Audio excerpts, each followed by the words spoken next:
Hi, I'm Nicole Cody. I'm the executive pastry chef with Finale Dessert Company, and I'm going to make some lemon curd for you. It's really, really simple. We put a little bit of water about up to here. You don't want the water to actually touch the bottom of the bowl. You just want to create the water bath.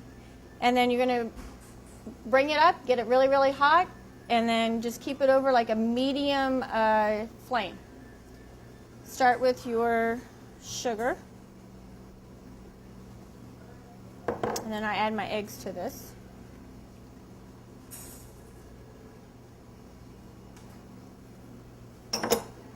Combine these. Just want to bring the two together.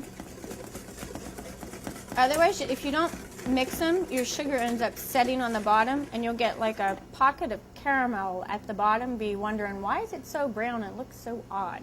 So make sure you stir and then slowly add in your lemon juice. Otherwise, you end up kind of getting this all over the place. So we've gotten all of our ingredients in here together, and every once in a while you're going to want to give it a stir. This is really something that's good with multitasking because you can put it on the stove and walk away from it.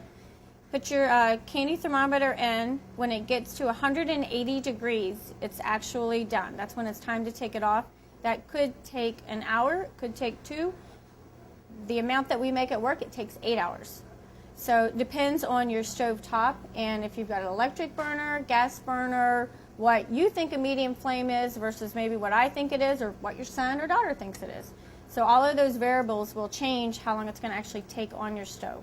But you'll notice that the sides and the bottom will start thickening up, and all you want to do is just scrape down your sides, give it a nice little stir so it's the same consistency all throughout, and as soon as you get 180, you're good to go.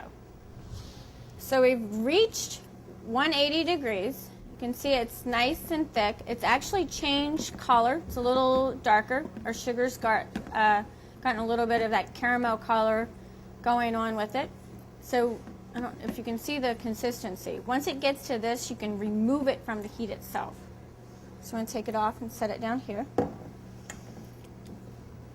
And the next step that you do, you can cool this over an ice bath if you want. You can let it sit and at room temperature for a while. You want it to actually cool down to 105 degrees.